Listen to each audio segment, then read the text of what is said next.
Good afternoon, everyone, and welcome to the Global Impacts of COVID-19 webinar series.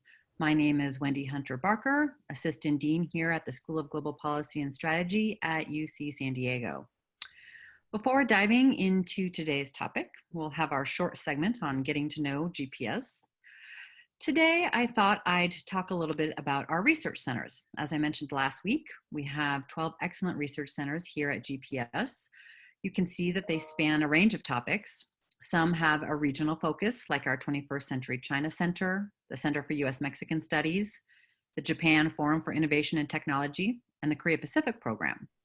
Others focus on environmental and sustainability issues, others still on the interplay of global economics and politics, and some focus on security and global governance. A couple of our centers have transformed their in-person events into webinar series, and I encourage you to check out their websites for more information. Of course, as the Assistant Dean of Academic Programs, I am legally bound to show you this slide of our degree programs and remind you that GPS is still accepting applications for fall 2020. All right, now on to the main event. Today's webinar, is discussing the global economy, and we are fortunate to have with us three amazing individuals. So with that, Renee, please take it away. Thanks, Wendy. I'm very pleased to be with everyone today. The three amazing individuals, I'm fortunate to be included in that number, would be myself, Professor Renee Bowen. I'm a professor of economics at UCSD and GPS, and the director for the Center of Commerce and Diplomacy. I've been a professor at UCSD for the last 3 years, and at UCSD I teach international economics. My co-panelists today, first is a former colleague of mine, Gordon Hanson, and it's unfortunate that he's former, but he's moved on to the Kennedy School, where he's now the Peter Wertheim Professor in Urban Policy. Gordon, of course, has a very long CV, great accomplishments in research. He's a research associate at the National Bureau of Economic Research. He's a lifetime member at the Council on Foreign Relations. His PhD is from MIT, and he has a bachelor's degree from Occidental College from 1986. So Gordon's been around the block. He might look young, but he's been around for a while. Some of Gordon's most famous work is really highlighting the impacts of Chinese-US trade on domestic labor markets. So this should be a very exciting discussion. Bob Hormats is managing partner of Tiedemann Advisors, a New York financial firm that he recently joined. And his previous position was vice chairman of Kissinger Associates. He served as Undersecretary of State for Economic Growth, Energy and Environment under the Obama administration. And prior to that, for 25 years, he was in several leadership positions at Goldman Sachs and various financial institutions. So Bob comes to us with a wealth of experience. He's also been very much involved with the School of Global Policy and Strategy, and is someone who's sort of got his finger on the pulse. So we're very excited about what Bob will share with us today. Thank you for inviting me. Oh, you're so welcome. We all have Wendy to thank for inviting us. What we plan to do today is I'll kick things off with just a few bits of data and things that I've been thinking about observing the events with COVID-19 and the global economy. And then I'll hand it over to Gordon to speak for a few minutes, and then Bob will speak for a few minutes, and then we'll open it up to some questions. Without further ado, I'll just share my screen and dive right in.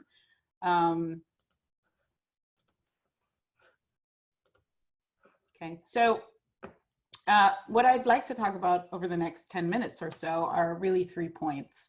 The first is that the global recession that we're about to witness is possibly worse than anything we've seen since the Great Depression. That sounds very ominous, but hopefully by the end of this, I'll convince you that there is sort of a way forward. And the second point I'll mention is the supply side matter. So what is going on in terms of reduction in supply through the disruption of global supply chains will matter a great deal for how this global recession unfolds. And finally, the politics matters. So how we think about domestic issues is going to matter just as much as how we think about global issues. So diving right in, I just wanted to, if you haven't seen this yet, the IMF has put out their annual report, and this got reported on in the Wall Street Journal, so I'm copying a little bit from what's there. But according to the IMF, this financial crisis, as a result of the financial crisis in the United States, it's likely to contract by 11% in the year 2020, and that's just the United States. As a result of this contraction, global trade is likely to experience similar contraction. And so, sorry, I said the 11% number, that's for global trade that the IMF is predicting.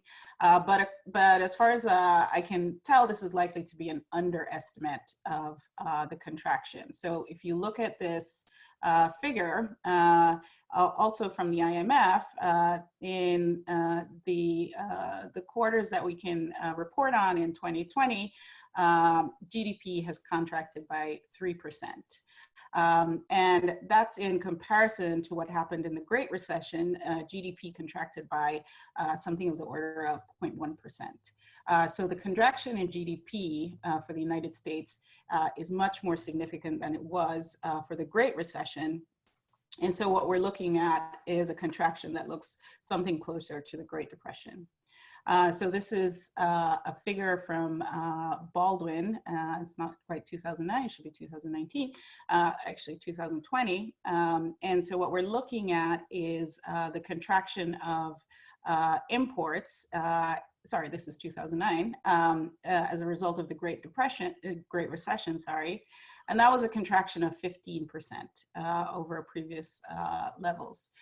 So if you're sort of thinking, extrapolating that to what's happening now, contraction in the Great Recession of trade of 15%, when global US GDP only contracted 0.1%, you're really looking at very large numbers of contraction in global trade. And this could be 20%, it could be more. So what's sort of driving a lot of the contraction is the supply side. So not only has the demand side been disrupted, people are losing incomes, their buying power is down, but clearly the fact that we've had to do these social distancing measures has disrupted supply chains. And so I've taken this little graphic that I like quite a bit from a study from Richard Baldwin. And the red line at the top, apologies, is really looking at the epidemiological curve that we are trying to reduce with our containment policies, shifting it to the blue curve. But the lower curves, the dotted lines, are really saying how the containment policies are affecting GDP. And you can see that steep drop off with the most severe impacts, but these have been mitigated with some economic policies. So a lot of the stimulus that we've been seeing has clearly been beneficial, but it's to be seen really how the stimulus feeds into the economy. So what I want to highlight is that the stimulus is getting money into folks' hands, but the stimulus can't help supply chains, and they can't help get goods moving again.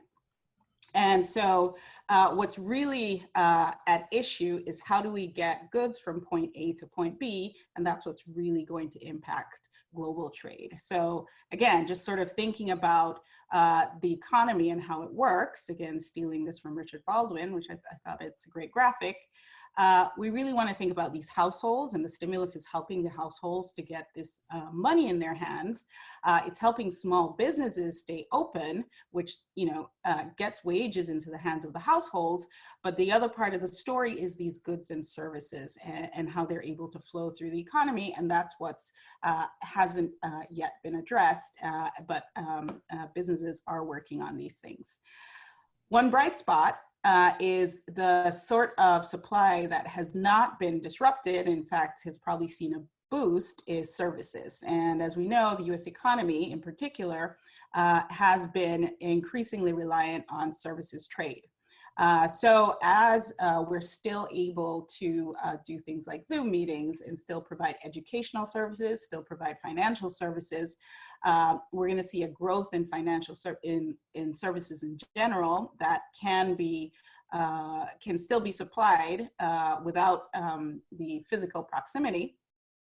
But we're going to see that reduction in goods, physical goods trade. So with all this doom and gloom, more doom and gloom, shipments are down 20%, 30%. What is sort of the bright spot? What's the way forward? Okay, so this is where we get to the politics.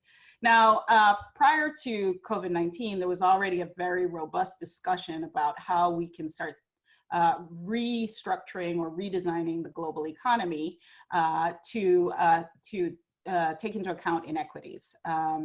And again, here, this is a graphic I really like. This is coming from LAMP 2020.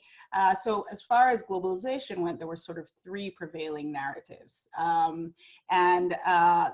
These are not my words, but the first narrative is what LAMP calls the Trump narrative, which is essentially pitting labor against capital and looking at globalization as essentially jobs being stolen. And that narrative has some appeal because certainly people feel their jobs being stolen. Now that's in contrast to the establishment narrative, and he describes establishment narrative as essentially what we teach in economics and international economics, which is that essentially trade and trade agreements are great. They have to ensure efficiency of production and location of production, and all boats should rise. But we know by now, and this is what they call the critical narrative, that that's not the only part of the story. And a big part of what's missing is these mobilization costs, right? So we haven't really factored in how we can get labor moving from one industry to another and minimize these impacts of globalization. And until we really get a handle on that across countries, we're still going to be facing a lot of backlash against globalization, which is unfortunate because exactly now is the time we need globalization to help the global economy recover from the impacts of COVID-19. So I'm going to just leave it there, and I'm going to pass it on to Gordon, who has done lots of great work on thinking about impacts on of labor markets, and I will allow him to take it away.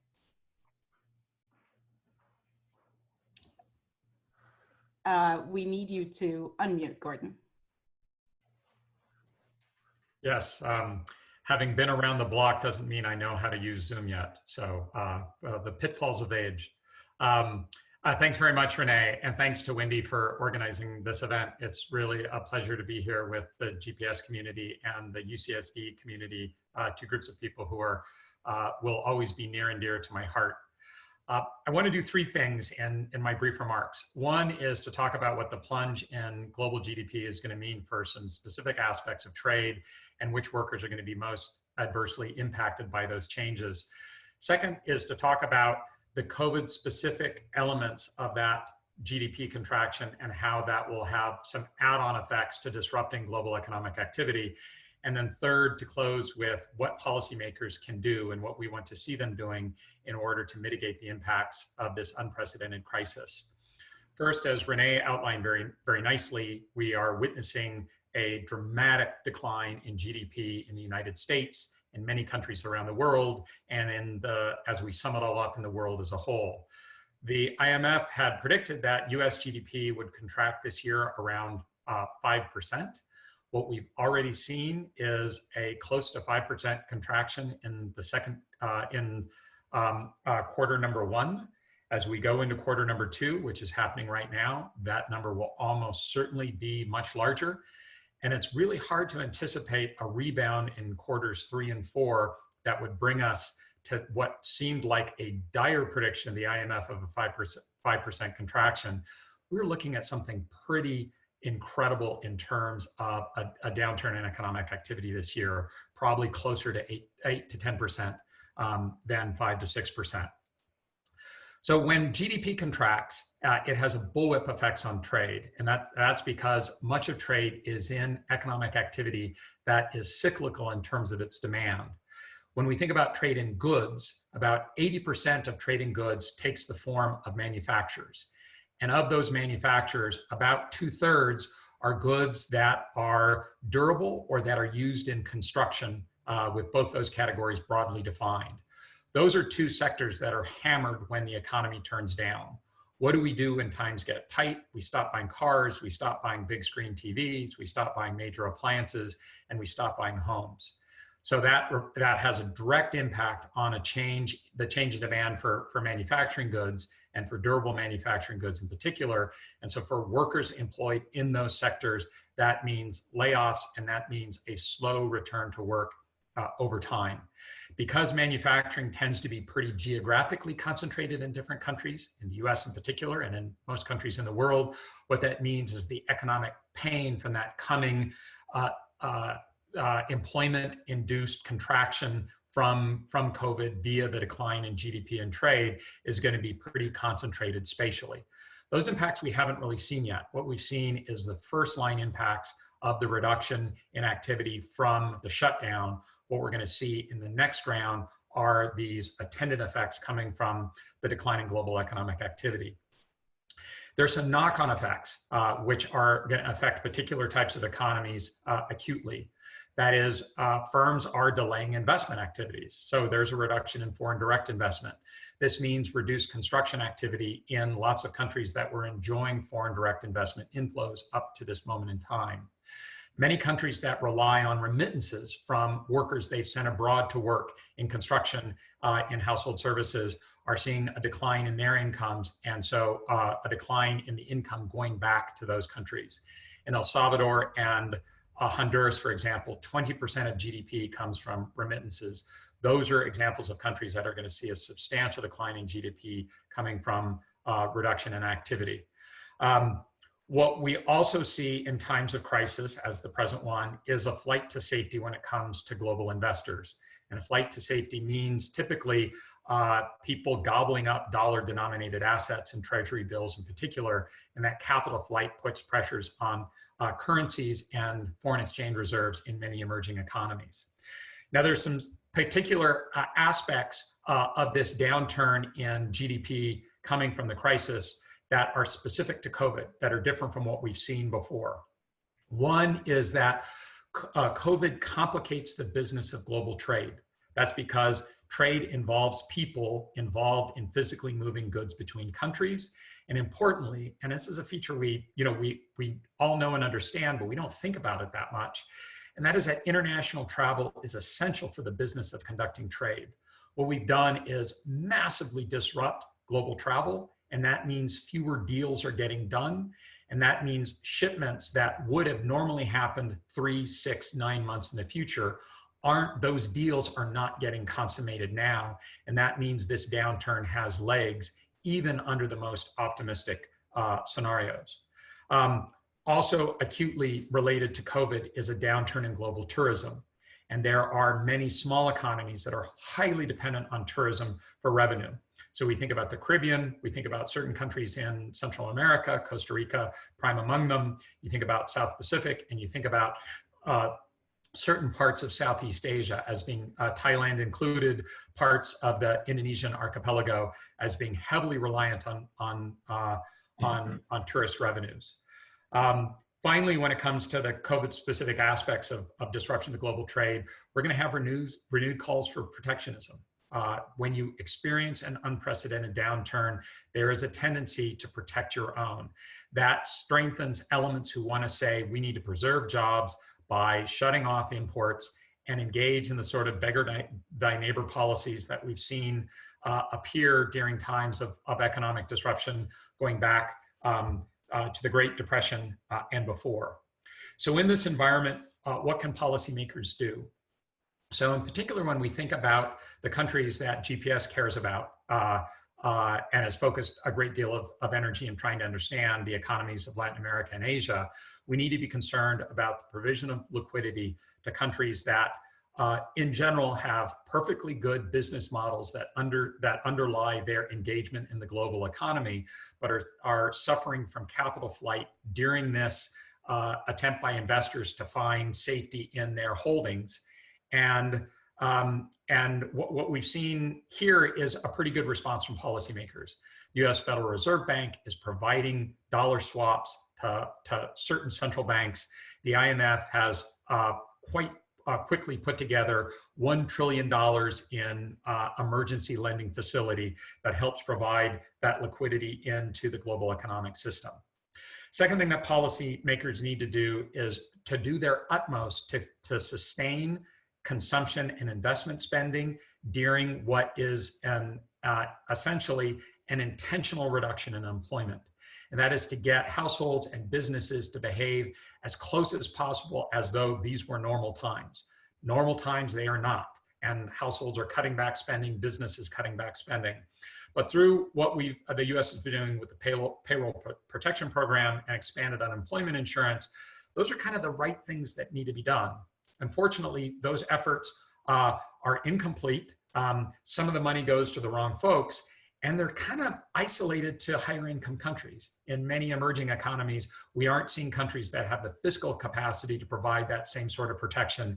And that means that these intentional reductions in employment are going to lead to immediate economic hardship. So that's where entities like the IMF and the World Bank can step in with unusual provision of resources for relief so that we try and get through round one of the crisis. Finally, something that policymakers can be doing is trying to manage uncertainty in the global economy. If households and firms feel like the world is going to fall apart, they're going to stop spending. Animal spirits, in Keynes's terms, will take a dramatic turn for the worse. What we want policymakers to be doing is communicating the need to stand together, to do what we can to keep the economy afloat, and to create a clear path forward in terms of how we reactivate the economy and how we deal with the interim while we're waiting for a vaccine, while we're waiting for expanded testing. Here we have to say that the performance of policymakers is decidedly mixed. We've seen some governors and some prime ministers be very showing Churchill-style resoluteness in communicating what we all need to be doing as national and global citizens to get through this moment in time. And we've seen other policymakers go from one solution to another solution, trying to shirk off responsibility, and that, or just denying the seriousness of the crisis. And this has happened to a certain extent in the United States. It's happened in Brazil. It happened in Mexico for a while, although things seem to have been improved. Increasing uncertainty is just shooting ourselves in the foot. That's an own goal that we really can't afford to be making right now. So on the policy-making front, we're getting about half of it right. There's a lot more we can be doing, and hopefully as our minds will be turned to the task as we see the economic ramifications of this crisis start to play out in terms of their grave impacts in the coming months. Thanks very much. I will turn things over to Bob to close us off. Well, thank you very much.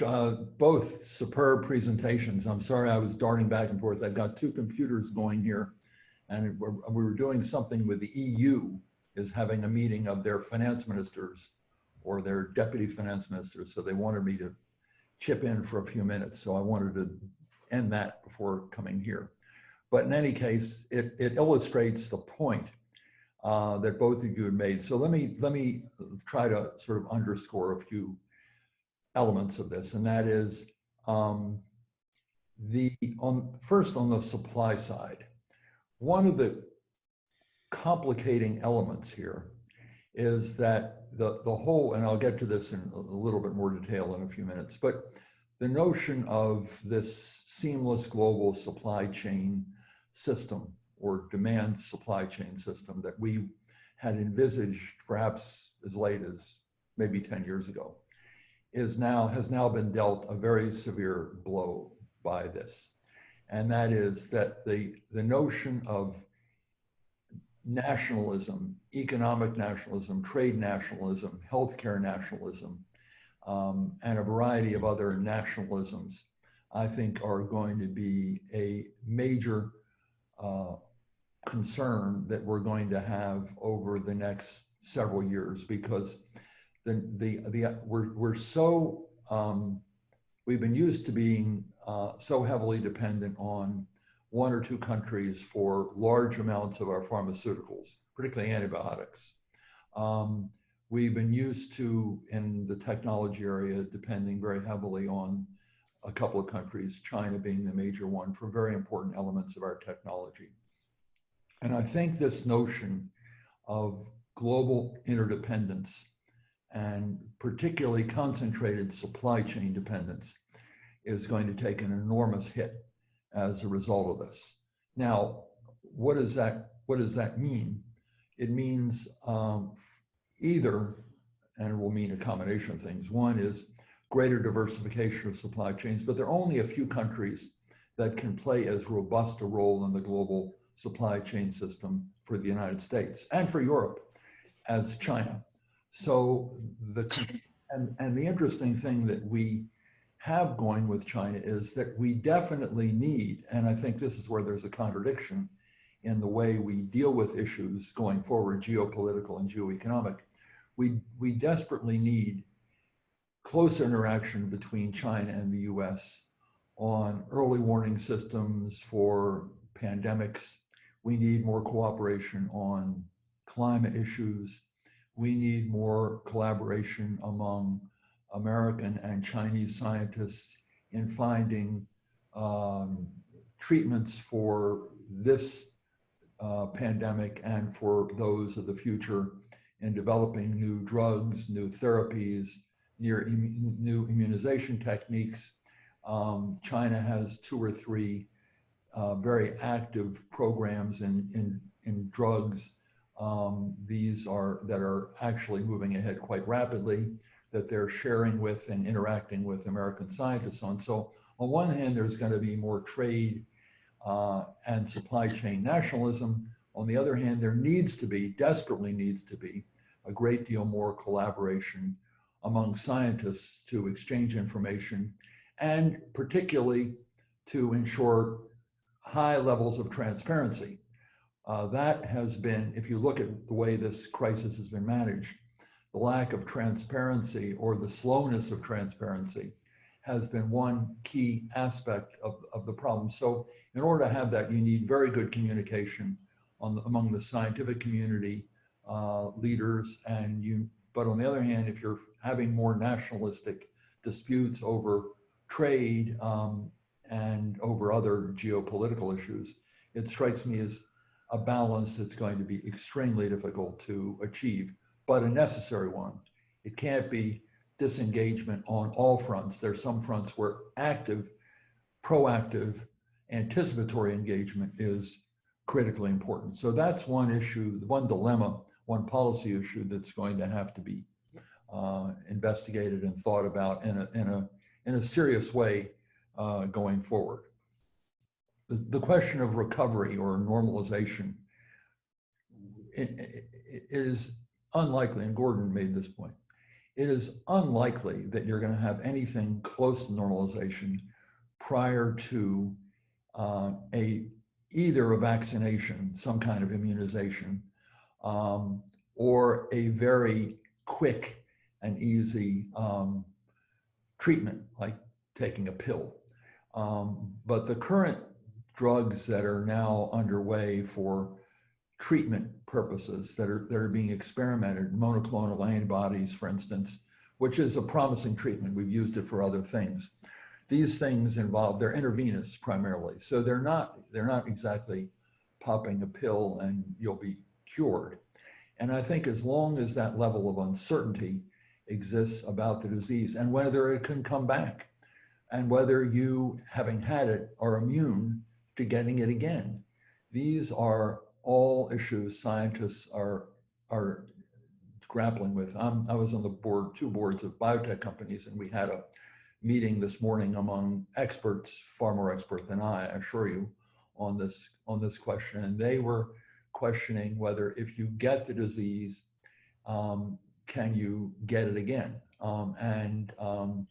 Which makes a big difference in terms of the normalization process. But the bigger issue simply is that it's going to be very hard to have people comfortable with going back to their jobs if there is even a small chance, smaller than now, but small chance of getting this disease, because particularly for older people, but not just for older people. So that level of psychological uncertainty about going to factories, and you've seen outbreaks in major factories, about going up an elevator in a 30-story office building, about going to restaurants, all these, going to theaters, all these things are going to be major inhibiting factors, so that one can say, well, stores should open, everything should open. Whether people are going to, in effect, take advantage of it and to what degree, that is a very substantial question. The Federal Reserve has, in effect, created, by most estimates, an extra $1 trillion worth of available money for spending. This is basically Fed's, not so much official numbers, but when you add up what they've done and not done, most of their money is to keep things stable and prevent companies from going under. But there's a lot of money transferred to people who are at the moment largely not spending it, or if they're spending it just to survive. But even if it's $500 billion, the number isn't the important thing. The real question is, you can have this liquidity available, but are you going to go out there and spend it? What are you going to be doing with the money that you've got, whatever amount it is? Because people are going to be extremely cautious about spending on a wide range of things. Even if you can afford a car, even if you've got plenty of money to buy a car, you're going to say to yourself, and most people are going to say to themselves, look, this is still a very tenuous environment, and I'm going to be very cautious about spending money. I'm going to be keeping my money in my pocket or bank account or my saving or my investment accounts. Which brings me to the third point, and that is, I think one of the long-term byproducts of this is that interest rates are going to stay very low for a very long period of time, a very long period of time. The reason is that so many of the programs in the United States and in Western Europe, which actually is putting collectively more money into their economies than the US. We don't hear much about that, but the Europeans on the call I was on assured me that the numbers is so far larger. This is through central bank and treasuries of various sorts. So, but the idea behind this is everything is leveraged now to borrowing, including government borrowing, to an almost zero interest rate. If the government's borrowing, the government can afford to borrow more and more if it's paying in effect zero interest and negative real interest. So the central bank and a lot of companies who are taking a lot of these loans and individuals who are taking a lot of these loans are taking them at extraordinarily low interest rates. So and the yield on treasuries and the yield on many fixed income financial assets, particularly the most secure of those assets, has gone down. So what happens? Two things happen. One is, with everyone so leveraged to zero interest rate borrowing, when rates start going up, it will slow the economy because of the pervasiveness of this. It'll slow the economy very quickly, or at least people will be arguing, look, we borrowed it at almost nothing. Now we're going to have to pay 100 basis points, a percentage point or more, the pressure is going to be by the federal government because of its debt servicing obligations, by municipalities, which I'll get to in a moment, by municipalities who are going to be having to borrow a lot more money, by companies. They're going to say, look, we can't afford, because of all we borrowed, to pay higher rates. So you, the Fed, have to keep rates down. Now, this is not just true in the United States, it's true in Western Europe and other countries as well.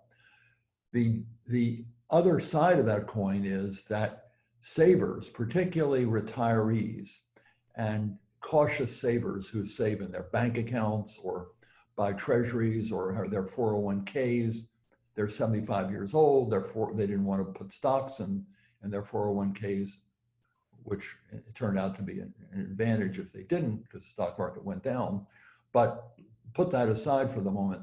The yield on fixed income assets in those 401ks and in pension fund savings accounts, pension fund accounts, is going to be extremely low. So the people who were savers, particularly retirees who were banking on getting a certain level of interest on their treasuries or whatever they owned, fixed income, is going to be shrunk to zero and negative in real terms. That's going to have a big impact on American savers, particularly the lower income savers who tend to buy these kinds of assets, and certainly retirees, which is going to be another long-term tail. Gordon was referring to some of the long-term tails that are going to come out of this. That is certainly one major one. Thanks. We have, I know you've got lots to share. We have a few questions. So if you want to do a couple more points so that we can get to some of the questions. Yes, I was just going to make one last point.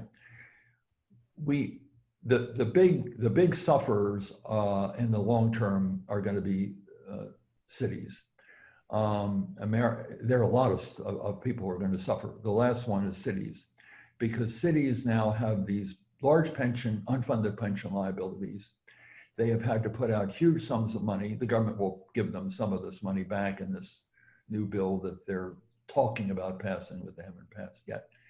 But a lot of people who were in cities were leaving because of the elimination of the SALT deduction in this American cities beforehand.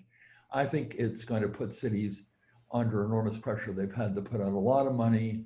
They will not have as much for their public pension funds as before. They will have even more obligations now with their police and their first responders and others that they're going to have to pay. And people who are in cities, particularly people locked into their apartments, are going to think twice or three times as to whether they want to stay. And moreover, office buildings, people are used to working at home. So there are a lot of companies are going to say to themselves, I don't need as much office space.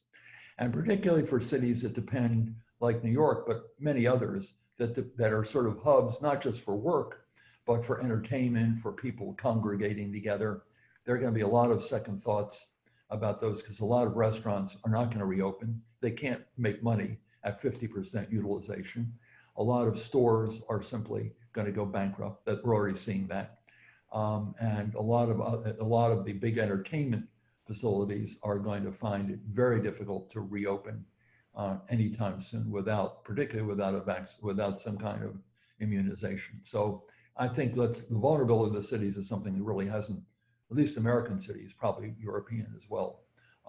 That vulnerability has not been fully factored into the next step and the next stage. Great, thank you, Bob. So we have some great questions popping up from our audience, and I will start with two questions. One from Mary Brood or Brudet, I'm not sure how that's pronounced, and Jacob Sinar. So Mary asks, what will GDP plunge mean specifically for agriculture exports? Example, wheat, soybean, corn, etc. And Jacob asks, what do you think of COVID-19 impact on developing economies in Southeast Asia?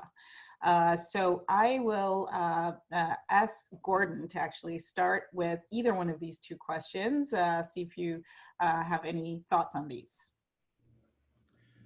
Let's, they're a bit intertwined because a number of the countries in Southeast Asia rely quite heavily on agricultural exports. So food is, demand for food is something that is remaining relatively stable as we go through the crisis. The problem is the disruption to global supply chains that is affecting even food. So we're going to see, I would expect we're going to see reduced exports across the board. The magnitude of how that's going to hit agriculture is still a little bit uncertain. There we aren't seeing the cyclical downturn so much as we are just seeing the disruptive effects that COVID is having on the way in which countries engage in international commerce.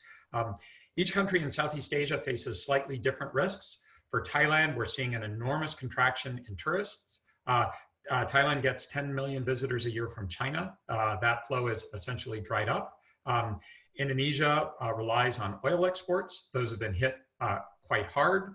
And the region as a whole is exposed to changes in what's going on in China's economy. Round one of that was quite negative to the extent that China begins to resuscitate its economy in the second part of this year. Southeast Asia may face a helping hand relative to what's going on in the rest of the world in the second half of the year. Can I add just one thought? I agree with Gordon's analysis. I would just like to make one point about East Asia in general, including parts of Southeast Asia. One of the remarkably interesting things about this is how well many of these countries have coped with the virus in terms of curtailing it and controlling it and virtually stopping it. You know, South Korea, Japan had a reduction that went up a little bit. Now it's gone down again.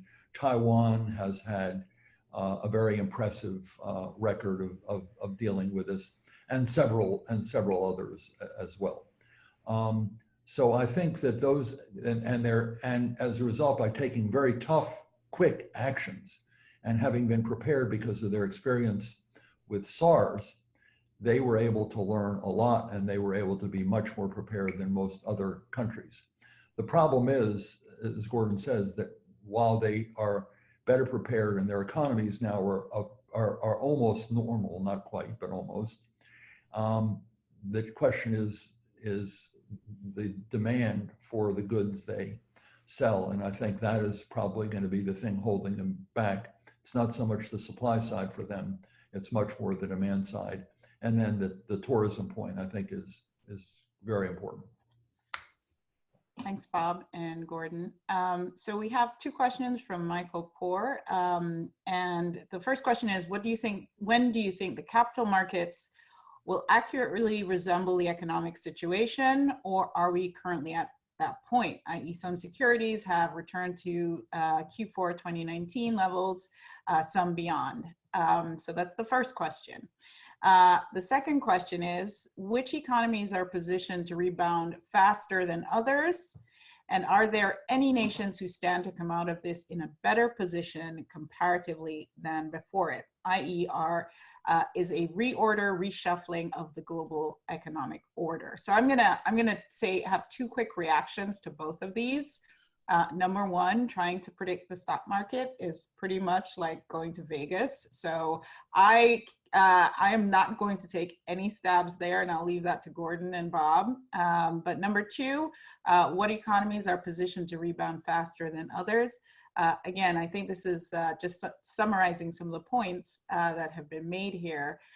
This is really about who can sort of figure out these global supply issues best. And I don't know that this is about anyone coming out better than anyone else. As Bob hinted at, this really has to be a coordinated approach for all these countries to really succeed. I really don't subscribe to the winners and losers from COVID-19 discussions. This can all be, we could all end up being losers, or we can all end up rebounding if we cooperate. Just any quick reactions from Gordon or Bob on those two questions? Gordon, you want to start out? Sure. Just on the reordering that will happen, a simple metric of this that would work. I mean, I agree with what Renee has said in terms of unpredictability and in terms of thinking about winners and losers. There are a set of actors that were more exposed to the COVID crisis, and those are entities that were just more leveraged than others. Some of those are companies, some of those are states and cities, and some of those are nations in their entirety. So as often happens in a recession, folks who bet big and hadn't seen those bets realized at given moments of time are most exposed when markets turn south. And we do have a set of countries, in particular in Latin America, that are pretty exposed right now on the debt front. Yeah, I agree with that. I just make a couple of additional points. I think the countries, the interdependence makes it likely that even the countries, particularly many of the East Asian countries that, as I mentioned, have really coped very well and on the supply side are now relatively able to get back to work, or close enough anyway, because the number of cases and the number of fatalities has dropped dramatically. The problem is they're very heavily dependent on foreign markets like the US, and the foreign markets like the US are not going to be growing very rapidly anytime soon. The other is a very complicated element of the supply chain. Many of the products that they incorporate in their production systems come from other countries, components.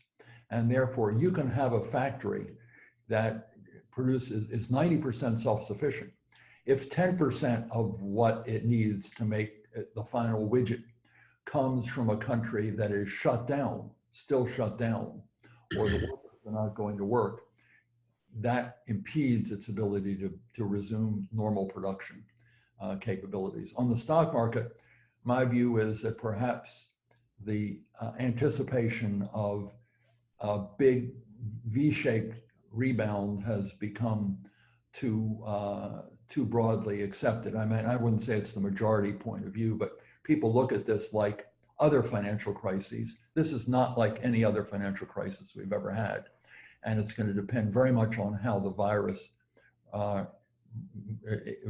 morphs to the extent it does, or is dealt with by immunization or some kind of treatment. And that is still very difficult to predict. We still don't have a vaccination for AIDS, don't forget. So these things, there are a lot of great work, there's a lot of great work going on. The work at Oxford is phenomenal if in fact it works out the way people anticipate. There's a lot of new drugs being developed on the side of dealing with the disease if you've got it, as opposed to immunization. But those are still, this science, having been on a couple of these boards, this science takes a while. And markets are, I think, a little bit over optimistic. I think if we're going to get a recovery, it certainly won't be a V-shaped recovery. If it's a sort of a slow U, that would be the best possible realistic guess on my point of view, from my point of view, and maybe a sort of a tilted L is more likely. It goes down like this and up gradually. Thanks, Bob and Gordon. And I would like to just do a quick time check with Wendy. I think we are to close at 1. If that's the case, we have 7 minutes and a lot of questions, a lot of great questions. So what I'll try to do is batch these a little bit, and forgive me, audience. So we have a few questions on just protectionism and what you see as the sort of ramifications of all this for protectionism. And along with that, there are questions about bringing manufacturing home and what are governments doing wrong, what are governments doing right. So that's one group of questions. Another group of questions is more about agriculture and food and the impact again on some smaller countries such as Caribbean countries, countries that have a very high import bill, a high food import bill. And so the specific question there comes from Darren. In the context of possible global food supply chain disruption, would that mean that the comparative disadvantage in food production experienced by countries with very high food import bills, such as the Caribbean islands, no longer applies in the short to medium term? Should the islands start growing their own food now? So that's one set of questions. And the last set of questions really is about employment. So some specifically from a GPS student concerned about their employment prospects as they graduate. Others more broadly, Corey Rogers asks, latest unemployment figures surpass 30 million in the US, the majority in food service and retail trade, with manufacturing a bit lower on the list of most affected sectors. You posited that there would be lags in the impacts of manufacturing labor from COVID-19 for a variety of reasons. My question is, when might we expect these labor impacts to fully arrive? And in the longer term, do you expect the repatriation of supply chains to bring manufacturing jobs back to the US? So why don't we spend, I'll give you each 5 minutes to respond to those two broadly, and forgive me that I can't get to all the questions right now. Perhaps we can do a bit of typing some of these questions specifically. Gordon, would you like to jump in? Sure. So there's a bunch of questions related to, are we going to see permanent disruptions to supply chains? And I think the answer to this is yes and no. We have achieved a certain level of globalization and appreciate the benefits that globalization brings to the economies individually and the world as a whole. We're not going to completely turn our back on how exercising our comparative advantage makes us better off.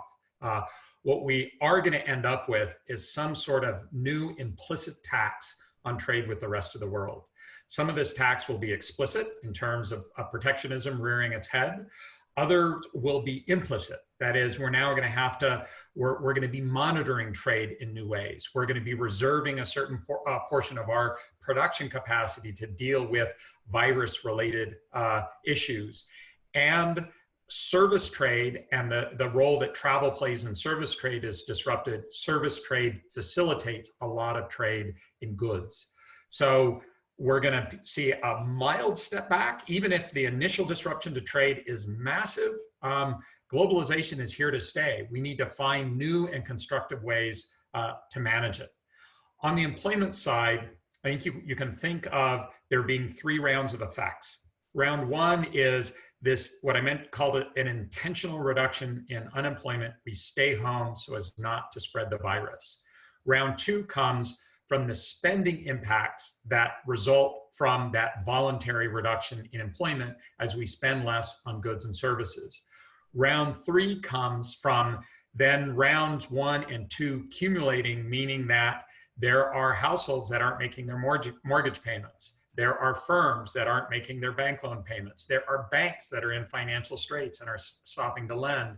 And the sort of financial accelerator mechanism that we saw during the Great Recession that Ben Bernanke talked about in his landmark work about the Great Depression itself is likely to manifest itself here too. What that means is imagining a V-shaped recovery with the economy roaring back in Q4. I would love to see that happen. It's very hard to see that reality manifesting itself, given that rounds 2 and 3 are going to take 6, 9, 12 months to play themselves out. Thanks, Gordon. Bob? Yeah, I would agree with Gordon on all the points. It's certainly not going to be V-shaped, and economists are very good at modeling, but they look at old models very heavily. And this is entirely different from the 2008 crisis, and others, which are financial crises. This is where the government intentionally told people not to work because that was the way it controlled the spread of the virus. And now we have a lot of companies that simply are not going to survive, even with the government funds. They're not going to survive. What I think is going to change, and I agree that this is not a period of total disengagement between the United States and China or any other group of countries. What I think is going to change is the diversification of supply chain management and very importantly, a greater degree of attention to having proper resilience built into your storage capabilities. This came after the 1973 oil crisis, when we realized how heavily dependent we were on the Middle East, in particular for oil. We established the Strategic Petroleum Reserve. There is, believe it or not, in the US government, a strategic reserve for medical equipment of various sorts. It was, as we've seen, very small and very limited. Congress has appropriated $16 billion to build that up. But I think it will be a company by company decision. How do we manage our supply chains better? How do we reduce vulnerability in times of crisis? And that is going to mean strategic supply availability of strategically important components, or things like pharmaceuticals, antibiotics, and other kinds of things. Having enough of them available so that if a crisis were to occur, then the company would have them on hand. So I think a lot of this notion of vulnerability to the unexpected is going to occupy a lot of time in a lot of boardrooms for many years. And I just say at the end, if we're looking at this in terms of a normal environment, like a post-financial crisis of 2008 or the others that preceded that, the uncertainty here that both of you have talked about is really whether we can control this virus and give people a high level, if not total, assurance that if they get this, there will be a treatment and that there will be some immunization. There will be a high degree of immunization of people so they won't get it.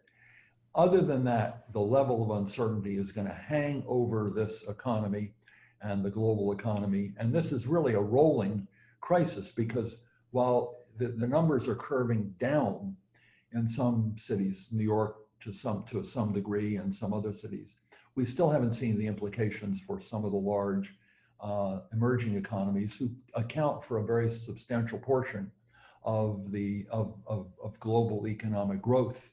And if they have not reached their peak yet, and they probably haven't, this is going to hang over those economies for a long period of time. And even if we start doing better here, we're still going to see a global economy that is going to remain extremely weak. I think our economy will remain relatively weak too, although it will probably pick up depending on how we deal with the virus from a medical scientific perspective and coming up with cures and immunizations. But many other countries are not going to be able to have those as quickly as perhaps America will. And I think that pall over global growth is going to remain a serious impediment to growth around the world. Great. Well, thank you, Bob and Gordon. We're at 1:02, so unfortunately we can't get to all the wonderful questions in the chat. I think we'll either have to do a part 2 or or try to answer these by typing. But with this, thank you again, and thanks, Wendy, for organizing. I'm going to turn it back over to Wendy. Right. Thank you so much, all. Let me just share my screen here. On behalf of everyone on the line, please allow me to thank our panelists, Renee, Gordon, Bob. This was just fantastic. Thank you so much. Before you go, just know that next week we'll be discussing healthcare and biomedical research impacts of COVID-19. We've got 2 of our GPS faculty members and one of our International Advisory Board members also joining us. So we hope you will as well.